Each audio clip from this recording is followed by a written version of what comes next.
ಅರಬ್ಬಿ ಸಮುದ್ರದಲ್ಲಿ ಬೃಹತ್ ಗಾತ್ರದ ಮೀನೊಂದು ಮೀನುಗಾರರ ಬಲೆಗೆ ಬಿದ್ದಿದೆ.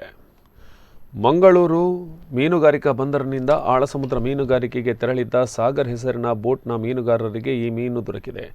ಶಾರ್ಕ್ ಜಾತಿಗೆ ಸೇರಿರುವ ಮೀನು ಇದಾಗಿದ್ದು ಈ ಮೀನು ಹಿಡಿಯುವುದು ನಿಷೇಧವಿದೆ. ಹೀಗಾಗಿ ಬಲೆಗೆ ಸಿಕ್ಕ ಮೀನನ್ನು ಮೀನುಗಾರರು ಬಲೆಯಿಂದ ಬಿಡಿಸಿ ವಾಪಸ್ಸು ಸಮುದ್ರಕ್ಕೆ ಬಿಟ್ಟಿದ್ದಾರೆ.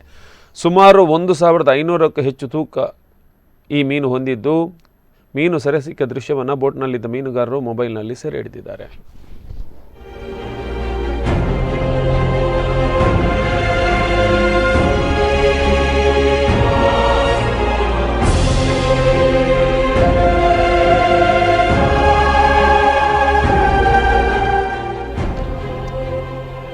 ಅರಬ್ಬಿ ಸಮುದ್ರದಲ್ಲಿ ಈ ಒಂದು ಮೀನುಗಾರಿಕೆಗೆ ತೆರಳಿದ್ದಂತಹ ಆಳಸಮುದ್ರ ಮೀನುಗಾರರಿಗೆ ಈ ಶಾರ್ಕ್ ಜಾತಿಗೆ ಸೇರಿದ ಮೀನು ದೊರಕಿದೆ. ಸುಮಾರು 1500 kg ಅಷ್ಟು ಭಾರ ಇದೆ.